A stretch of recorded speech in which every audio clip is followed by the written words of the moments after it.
Hi friends, welcome to London Tamil kitchen.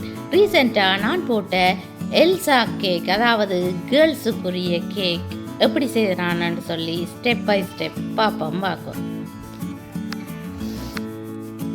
6 inch chocolate கேக்கில் தான் இந்த கேக்கை செய்த நான் 3 லேயர்ஸில் செய்திருக்கிறேன். க்ரம் கோட் போட்டுட்டு ஃபொண்டன் போட்டு கவர் பண்ணி வச்சுக்கிறேன். சினோஃப்ளேக்ஸ் கட்டர் எடுத்து வச்சிருக்கிறேன். இந்த கட்டரால் தான் ஃபொண்டனில் சினோஃப்ளேக்ஸ் வெட்டி எடுக்கிறேன். ப்ளூ அல்லது ஒயிட் கலரில் சினோஃப்ளேக்ஸை செய்யலாம். நான் ப்ளூ கலரில் செய்திருக்கிறேன். ஏர் பிரஷ் யூஸ் பண்ணி ஃபொண்டனில் பாதிக்கு பர்பிள் கலர் அடிக்க போகிறேன்.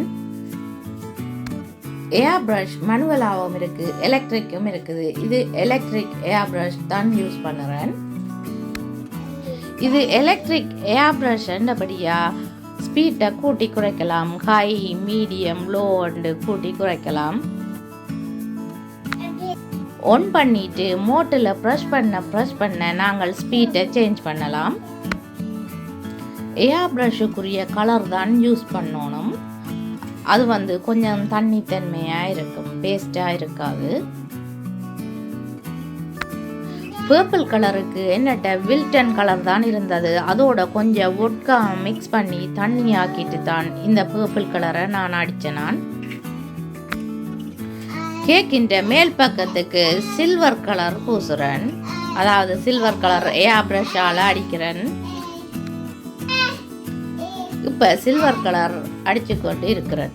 உண்மையிலேயே மேல் பக்கம் கலர் பண்ணிட்டு தான் கீழே கலர் கொடுக்கணும், அல்லது மேலே அடிக்கிற கலர் கீழே வளைஞ்சு கொண்டு இருக்கும். நான் யோசிக்காமல் மாறி அடிச்சிட்டேன்.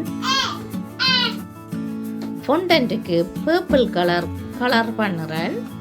ஏர் பிரஷால் தான் கலர் பண்ணுறேன். நான் இந்த பர்பிள் கலரை தான் ஃபஸ்ட்டாக கலர் பண்ணினான். உண்மையிலேயே மேலே கலர் பண்ணிட்டு தான் கீழே கலர் பண்ணணும். கேக் பேஸுக்கும் பர்பிள் கலராலேயே கலர் பண்ணுறேன்.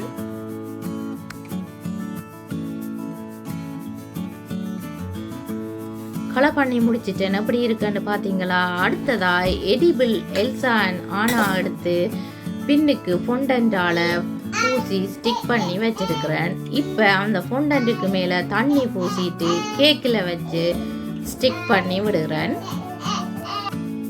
திரும்ப உரிச்சு ஒட்டாமல் முதலே நேர் பார்த்து ஒட்டணும். அடுத்ததா சினோஃப்ளேக்ஸுக்கு மேலே பெயர் ஸ்டிக் பண்ண போகிறேன். தியா என்ற பெயர் லெட்டர் கட்டரால் தியா கட் பண்ணி எடுத்து வச்சிருக்கிறேன். தண்ணி பூசி சினோஃப்ளேக்ஸுக்கு மேலே அந்த லெட்டர்ஸை ஸ்டிக் பண்ணி விடுகிறேன். நார்மலாக பெயர் ஸ்டிக் பண்ணுறதை விட சினோஃப்ளேக்ஸுக்கு மேலே ஸ்டிக் பண்ணினா டிஃப்ரெண்ட்டாக இருக்குமென்றதால் இப்படி செய்த நான். எல்சாண்ட மேஜிக் பவர் மாதிரி இந்த சினோஃப்ளேக்ஸை டிஃப்ரெண்ட்டாக ஸ்டிக் பண்ணி விடுகிறேன். கேக் எப்படி இருக்குதுன்னு பார்த்தீங்களா? சிம்பிளாக சூப்பராக இருக்குது. இந்த கேக் உங்களுக்கு பிடிச்சிருக்குதான்னு சொல்லி ப்ளீஸ் மறக்காமல் எனக்கு கமெண்ட் போடுங்க. இப்போ கப் கேக்குக்கு சினோஃப்ளேக்ஸ் கேக் டோப்பர் வைக்கிறேன். இந்த கேக் டோப்பரை ஆன்லைனில் நீங்கள் ஆர்டர் பண்ணி எடுக்கலாம். அமேசான், ஈபே, டெமு எதுலையும் ஆர்டர் பண்ணி எடுக்கலாம். கேக்குக்கு கேக் டோப்பர் வைக்கிறேன். கப் கேக் டோப்பரையும் இந்த டோப்பரோட சேர்த்து தான் ஆர்டர் பண்ணினான். அதோட கேக்குக்கு மேட்சிங்காக ஹேண்டில்ஸும் ஆர்டர் பண்ணி இருக்கிறோம். 4th பர்த்டே என்றபடியாக 4 ஹேண்டில்ஸ் ஆர்டர் பண்ணி இருக்கிறோம். கேக் எப்படி இருக்குதுன்னு பார்த்தீங்களா? நீங்கள் மறக்காமல் ப்ளீஸ் கமெண்ட் போடுங்க. அதோட ஒரு எல்சா கேக் டோப்பரும் வைக்கிறேன். என்னுடைய சேனலுக்கு இப்போ 2000 சப்ஸ்கிரைபர்ஸ் வந்திருக்குது. சப்ஸ்கிரைப் பண்ணின எல்லோருக்கும் ரொம்ப நன்றி. என்னுடைய சேனலுக்கு சப்போர்ட் பண்ணுற எல்லோருக்கும் ரொம்ப நன்றி. உங்களுக்காக எப்படியாவது நான் ஒரு ஸ்பெஷல் வீடியோ போடுவேன். இந்த குட்டி எல்சாவுக்காக செய்த எல்சா கேக் தான் இது. என்னுடைய வீடியோ பார்த்ததுக்கு ரொம்ப நன்றி. மீண்டும் இன்னும் ஒரு இன்ட்ரெஸ்டிங்கான வீடியோவில் உங்களை சந்திக்கும் வரை உங்களிடமிருந்து விடைபெறுவது உங்கள் மதி. பாய்.